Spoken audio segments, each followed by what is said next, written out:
Hello friends, in today's video, I'm going to present to you 10 selected test items, okay, on the topic Newton's three laws of motion. So these questions are all conceptual. Nothing is quantitative. So we just look at how the three laws of Newton, the first law, the second law, and the third law, no, are applied in explaining certain situations. So hang on, we're going to start now with question number 1. When an object has no acceleration, we can conclude that letter A, no forces are acting on the body. Letter B, it is at rest. Letter C, the net force must be equal to 0. And letter D, it is moving with constant velocity. Alright? Which of this is the best answer? If your answer is letter C, then you are correct.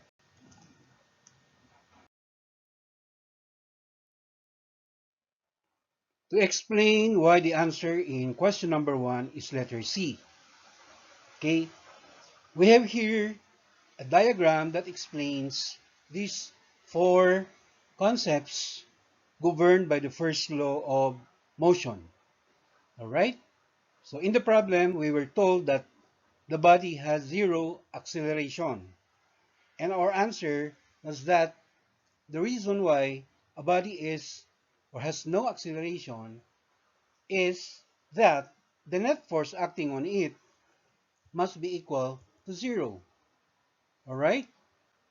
We did not accept the other answers. For example, we cannot say that just because the acceleration is 0, it doesn't follow that the body is at rest. We are not sure yet because acceleration equals 0 can mean two different things. It can mean the body is at rest or the body is moving with constant velocity.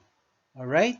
So, only between acceleration equals 0 and F net equals 0 that we can see here a double way arrow to show that when a body is or has no acceleration, it's simply because the F net is 0. Or we can also say that a body with no net force, okay, also means that the body has no acceleration. But in the case of a body without any speed or a body that is at rest, the only thing that we can conclude immediately is that because there is no net force, all right, or because the acceleration is 0. Now, in the case of a body with constant velocity, all right, it is because there is no net force. And constant velocity can also mean that the acceleration is 0. So between at rest here and uh, having an acceleration equals 0, we do not have a two-way arrow. It's just from at rest going to a equals 0. Likewise, for constant velocity, we only have here a one-way arrow. No, all right. I hope the explanation for question number 1 is clear.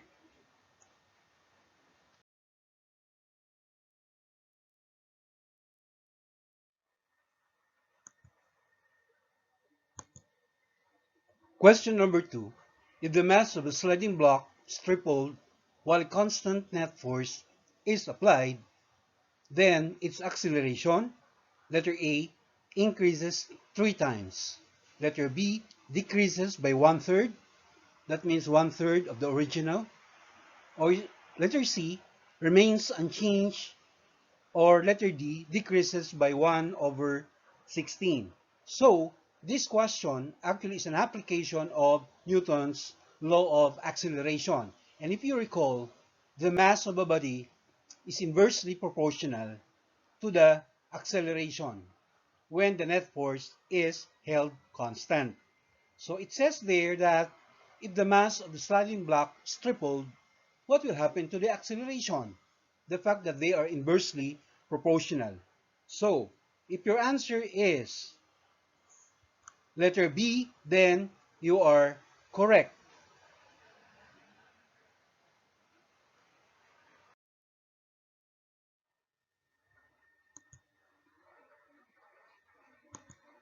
In question number 3, in which situation is the action-reaction pair of forces present? So obviously, this is related to Newton's third law, which is the law of interaction. So we have here three situations. Letter A, stalled car at the corner of the street. Is there action-reaction pair of forces here? Or is it letter B, a huge boulder rolling on a hill? So when a boulder is rolling on a hill, is, is there also an action-reaction pair of forces existing here in this situation? Or is it letter C, a skydiver descending from an aircraft? All right. So this diver could probably be descending with constant speed, or he must be accelerating. All right. So it's not specified. But our action-reaction pairs of forces exist in letter C. So if your answer is letter D, then you are right.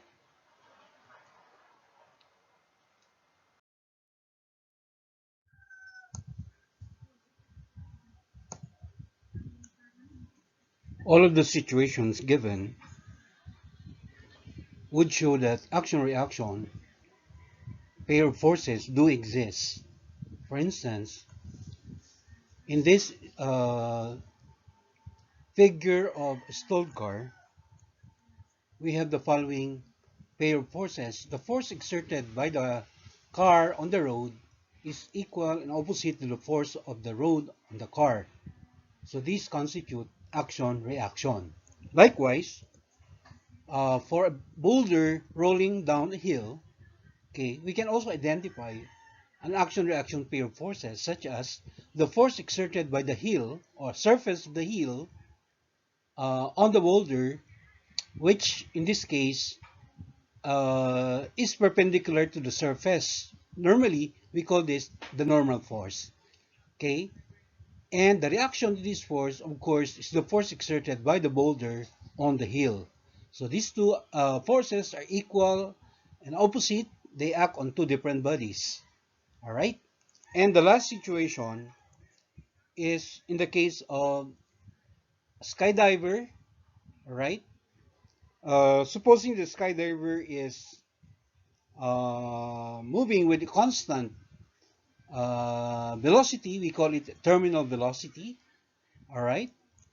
Or even if the skydiver is still accelerating downward, okay, the action-reaction pair of forces are also present, such as the force exerted by the Earth on the skydiver, also known as her weight, all right, that is directed downward, and this is, uh, or it has the reaction force exerted by the skydiver on the Earth. Notice how the two arrows are drawn here, all right. The first force exerted by the Earth on the skydiver is the tail of that arrow is attached to the figure of the skydiver, while the force exerted by the skydiver on the Earth, as shown, the arrow is attached, all right, to the drawing of the Earth, and these two are action-reaction pair of forces. So this is explained by Newton's law of interaction, the third law of motion by Newton, right?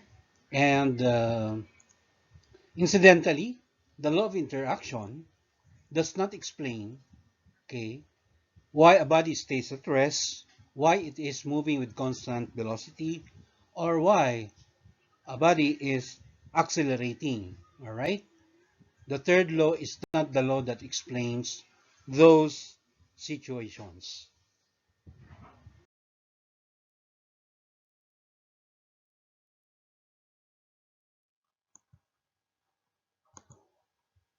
Okay, question number 4. If a mass of 1 kilogram is accelerated 1 meter per second squared by a force of 1 Newton, this is understood to be the net force. What would be the acceleration in meters per second squared of a 2 kilogram mass acted on by a force of 2 newtons?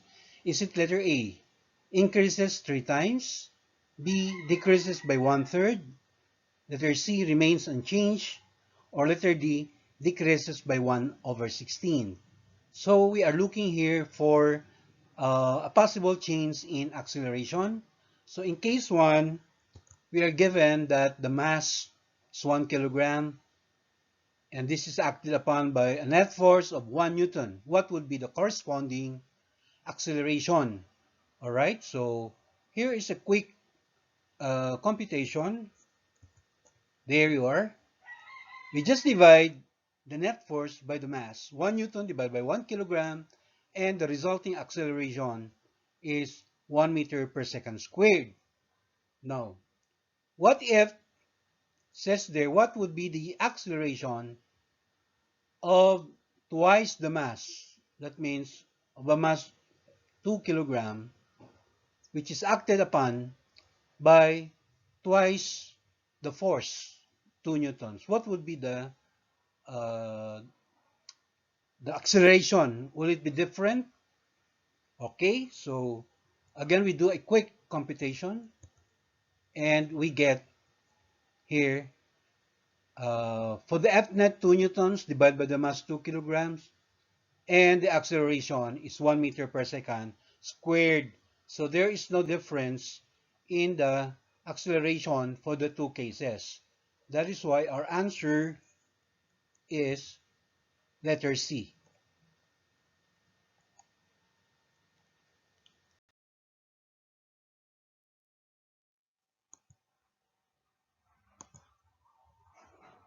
All right, for this question, we are given a guava that is at rest, lying at rest on your palm. Question is, which of the following forces is an action-reaction pair existing? All right, so letter A, the force of guava on your hand and the force of your hand on the guava, okay? Or is it letter B, the force of the earth on the guava and the force of the guava on your hand, okay? Labeled here as FEG equals FGH.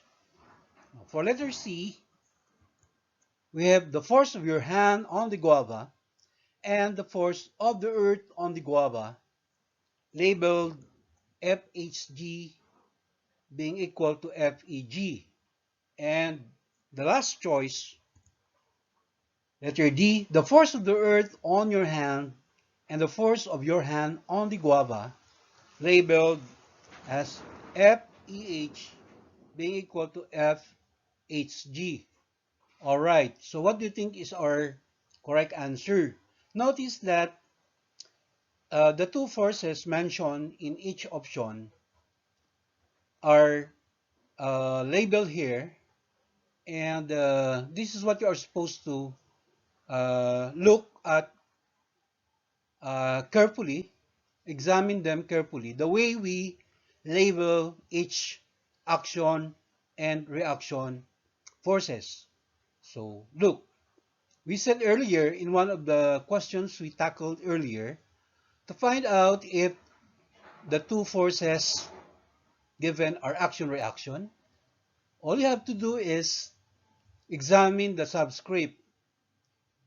For example, for the first one, force of guava on your hand. Okay? Is the reaction of that force, or should the reaction of that force be labeled as FHG? Notice what happens to the subscript, alright? GHHG. That's for option letter A. Now for option letter B, the force of the earth on the guava labeled as FEG, and the force of the guava on your hand labeled FGH. Okay? Do you notice something? Alright? FEG is no longer the reverse subscript of FGH. In other words, the two forces mentioned in letter B, okay, doesn't involve just two bodies interacting, but there's already, okay, there is already a third body involved, and that is the hand. E stands for the earth, G for the guava, and then H there is for your hand. Okay? Action reaction only involves two interacting bodies. So it looks like that letter B cannot be a possible answer. Let's look at letter C. Okay? The action force FHG and the reaction force FEG. So, is the subscript of the action force the reverse of the subscript of the reaction force? Of course not. Okay? It involves three bodies already: the hand, the guava, and the earth. So just like in letter B, option letter C cannot be correct. Let's look at the final choice. Force of the earth on your hand, FEH, and force of your hand on the guava, FHG. Again, you will notice that the subscript of the action force is not the reverse subscript of the reaction force, meaning, again, three bodies are already being labeled here: the earth, the hand, and the guava.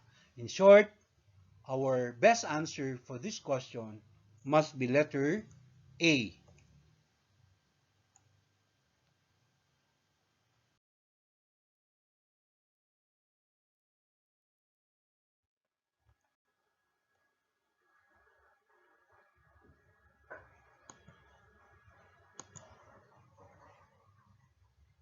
Question number 6.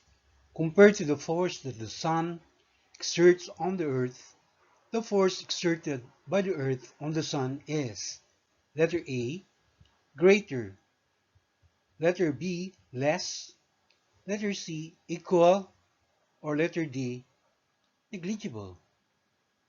Alright, so let us first label the forces involved here. The force that the sun exerts on the earth, as well as the force exerted by the earth on the sun. Right? So this force, which is represented by a vector arrow, notice that the tail of the arrow is attached to the earth, meaning this is a force that is exerted on the earth. Okay? And look at the way we represent the force, F sub SE. S stands for the sun, E, earth. Okay, so this is the pulling force or the attractive force exerted by the sun to the earth. Okay, now the other force is the blue vector arrow. Notice that the tail of that vector arrow is attached to the sun, and we label it as F sub ES, meaning the force exerted by the earth on the sun. Alright? Force of the earth on the sun, and then here we have force of the sun on the earth. Alright? So, what kind of forces are we talking about here in question number 6? Okay? The two forces are supposed to be opposite. right? As shown in the diagram. Okay, another thing, they are acting on two different bodies. Okay, now the question is, how would you compare the magnitude of the two forces? It looks like that these two forces are actually action, reaction, pair of forces. As you may notice, the way we represent each force, the way they are labeled, FES, this is the pulling force of the earth on the sun, and if that is the action force, the reaction is FSE, meaning the force exerted by the sun on the earth. Alright? In short, the two forces mentioned in this question are just but action, reaction, pair of forces. In short, alright, our best answer for number 6 is that the two forces are in fact always equal.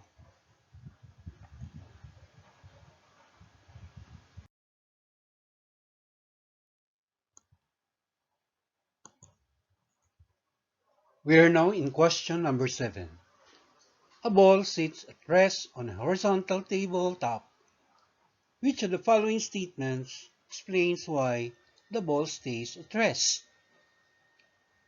Alright, so the keywords here are staying at rest. So the ball is staying at rest, right?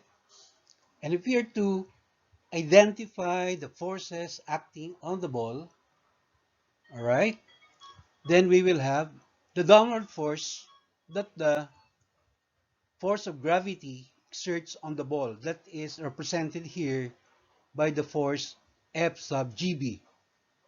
Again, this is the force exerted by gravity of the earth exerted on the ball.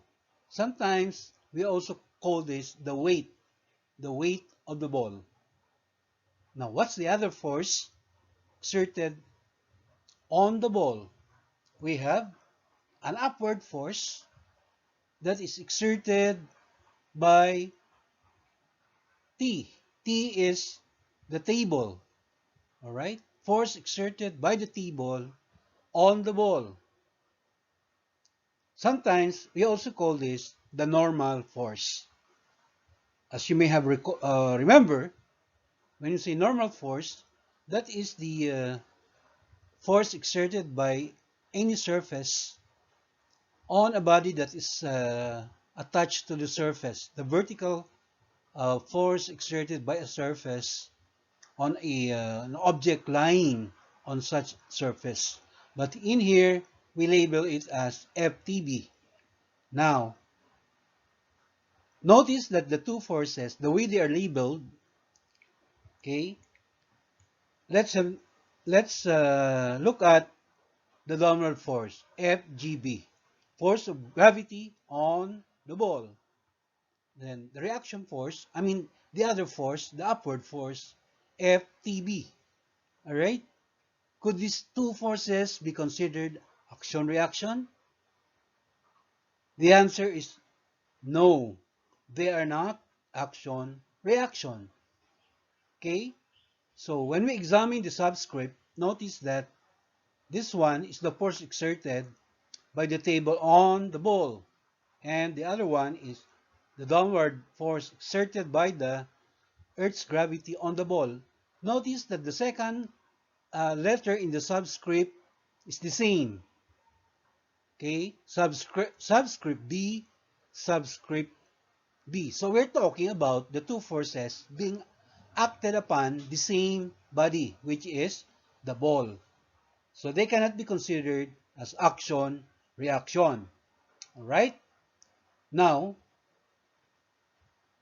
this statement in number 7 is actually explained better not by the third law or action-reaction, but this is in fact well explained by Newton's first law of motion, the law of inertia. And what does the law state? It states that whenever a body is at rest, it is because it is acted upon by zero net force. All right? A while ago, there was an example where we were talking about uh, the law of inertia, where F net is equal to zero. In short, these two forces that we have just identified are equal in magnitude. They are opposite in directions. One is downward, the other is upward. But they're acting on the same body. All right, so that is how we analyze the vector diagram here. All right, so looking at the following statements, which do you think best explains why this ball stays at rest?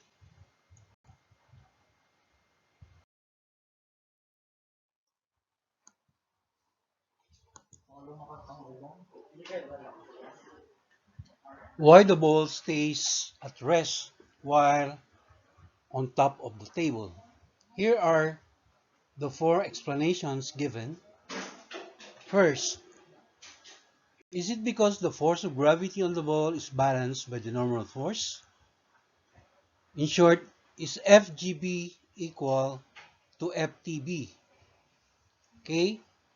Now, take note that the two forces being equated here has the subscript. The second letter of the subscript is the same, B and B. This means these two forces are acting on the same body, which is the ball. Now, how about explanation in letter B? The upward force that the tabletop exerts on the ball is equal and opposite to the downward force of the ball on the table. The two forces are labeled FTB and FBT. Notice that the subscript of the first force, FTB, alright, is just the reverse of the subscript of the other force, FBT. So what does this remind you? These two forces are in fact action-reaction. Okay? Now let's look at the explanation given in letter C. The upward force that the ball exerts on the earth is balanced by the force of gravity on the ball. And these are labeled as FBG and FGB. Okay? The force that the ball exerts on the earth. So this is exerted on the earth by the ball. And the other force is the force exerted by gravity on the ball. Again, notice that the subscript, okay, of the two forces are just opposite to each other. So these are also considered action-reaction pair. And the last explanation given in letter D, the downward force that the ball exerts on the tabletop is balanced by the force of gravity on the ball. The two forces are labeled as FBT and FGB. So examining the subscript, FBT, FGB. Alright? So are these action-reaction? Of course they are not. Are these two forces acting on the same body? No. Because look at the second letter in the subscript. TB, meaning this one is table, the other one is the ball. Alright. So what do you think is the best answer? Okay. The best answer, of course, is letter A. Now, okay, uh, you will notice that in the given problem, as I mentioned earlier, the only law, Newton's, among the three laws of Newton, it is the first law, the law of inertia, or where the F net equals zero, that will explain, all right? The first law is the only law that explains why a body stays at rest or why a body moves with constant velocity. Okay? We do not use the third law, the law of interaction, to explain why a body stays in equilibrium. All right? It is the first law, the law of inertia, that should explain why a body stays in equilibrium. That is the reason why our answer is letter A.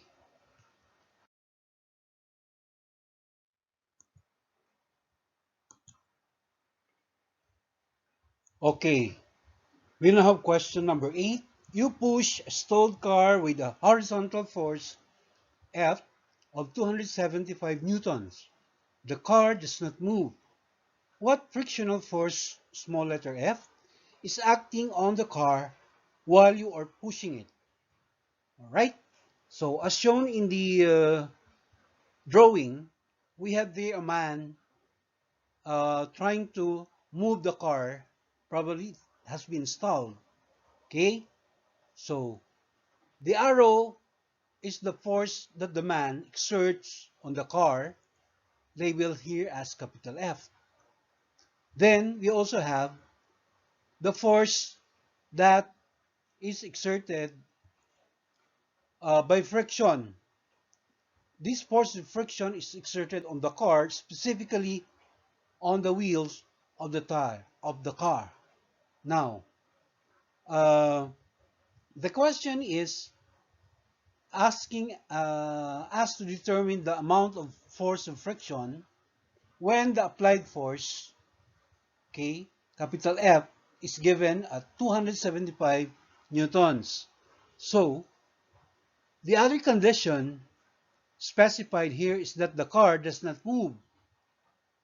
Okay? So, in spite of the fact that there is an applied force of 275 newtons exerted by the man trying to push the stalled vehicle, okay, there is no motion as far as the car is concerned. So, what do you think is the frictional force acting on the car while you are doing the pushing? Is it letter A? Is the force of friction here 0? Or is it letter B greater than 275 newtons? Or is it letter C equal to 275 newtons? Or could it be that there is a very, very negligible amount of force of friction that is in letter D?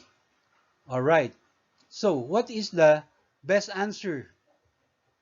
Okay, so what, which law, which among the three laws, the first law, second law, or the third law, will explain this situation? Okay, for the car not to be able to move, okay, despite the fact that there are forces acting on the car, all right, in short, the car stays in equilibrium. And when we talk about equilibrium, okay, a body that remains at rest, okay, it should be the first law that we have to use in explaining why uh, the car won't move. So, according to the first law, the reason why the car doesn't move, okay, is that these two forces, capital F and small f, in fact, they do cancel each other. In short, the F net must be 0. So if F net equals 0, okay, the forward force, capital F, exerted by the man, which is 275 newtons, is just balanced by the force of friction exerted to the left. In short, our answer to this question is, alright, so there you have there the emphasis is that the F net must be 0. And therefore, the two forces acting on the car, the applied force and the force of static friction, must be equal. Alright? Therefore, our answer to number 8 is letter C.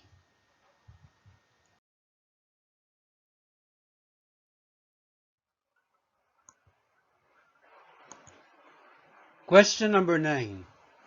A parachutist is descending vertically at a constant speed of 6 meters per second. If small w is the force of gravity and small f is the force of air resistance on him, which of the following is true? Letter A, W is equal to F. Letter B, W is greater than F. Letter C, W is less than F. Or letter D, W is equal to F and both are equal to 0. Okay? So, just like in the other problems we did earlier, let us identify the forces acting on the parachutist. Number 1, we have the downward force of gravity pulling on the parachutist downward. Okay, we label it as small w. And then we also have the force exerted by the air resistance trying to oppose the motion of the parachutist. It's directed upward. Okay, that's labeled small letter f. Now, the key word in the problem is that the parachutist is descending vertically at a constant speed of 6 meters. Sometimes we also call this the terminal velocity. In skydiving, the term terminal velocity is the velocity that is acquired by the diver whenever the force of air resistance is balanced by the force of gravity. In other words, if F is equal to W, then the diver must be in a state of what we call constant speed or a terminal velocity. At such terminal velocity, uh, the diver will be able to move down in such a way that the impact force that he's going to experience will not really be that deadly. Okay?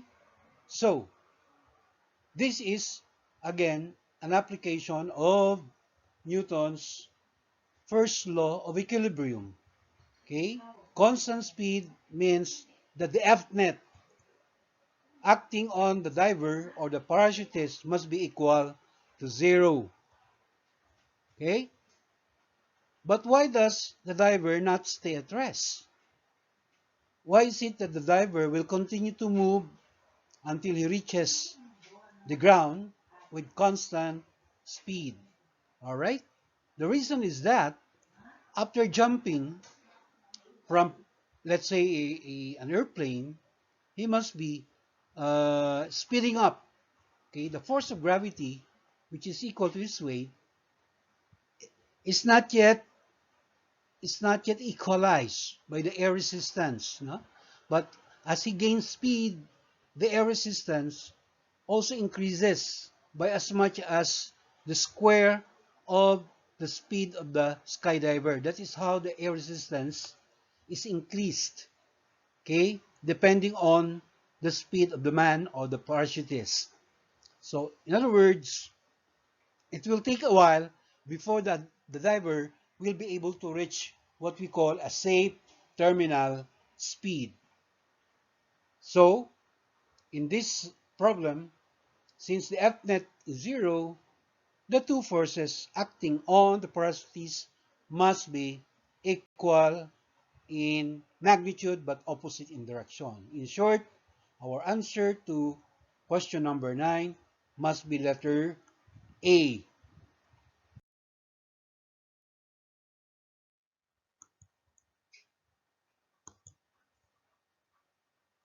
We are down to the last question.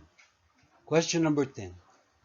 An object is thrown straight up, reaches its maximum height, comes back to the same level it was thrown.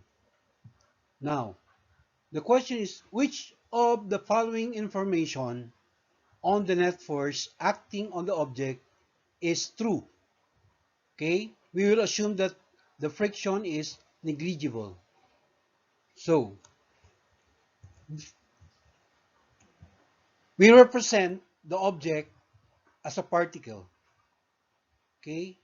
So when it is thrown upward, all right, what do you think is the force acting on the object? Of course, we have the downward force of gravity, which is labeled here as W, as in the weight of the object. All right, so as soon as this object has been released, for example, from the hand of the thrower, so it continues to move up until it reaches the maximum or the top of the height maximum. Okay? Then, at that point, is there a force of, is there any force that's still acting on the object? Of course, because there is still the force of gravity present, okay, being directed upward. Downward. It's the force of gravity downward, labeled as W, right? Then it starts to move down. When it reaches that point, there is still the force of gravity, again exerted downward, all right, on its way down. So in short, uh, in any point along the path of the object that is thrown, whether it's upward, whether it's at the peak of the height, or whether it's on its way down, okay, the force acting on the object is equal to the force of gravity or its weight. Okay, assuming there's no air resistance, then we can conclude that the force of gravity is also equal to the net force acting on the object. All right. So therefore, if we look at now the choices, here are the different or the four choices that you're going to select.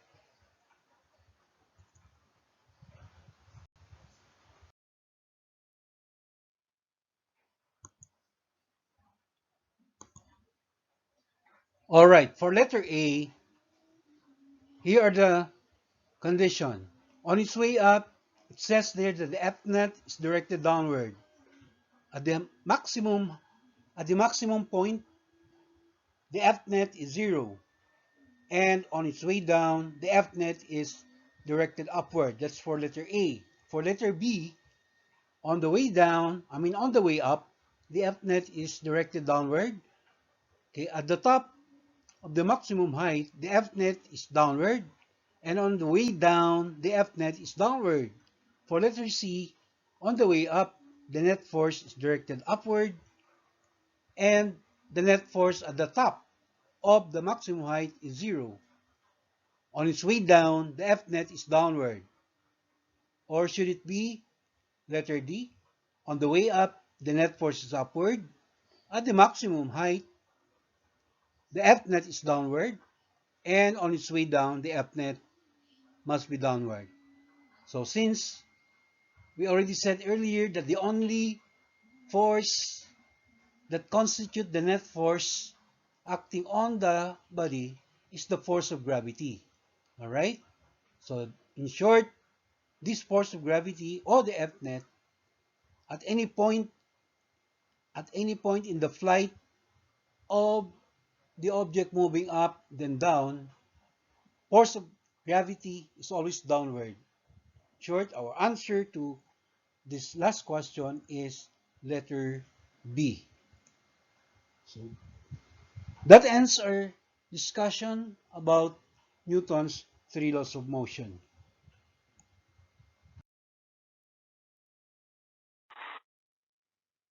Thank you very much for watching.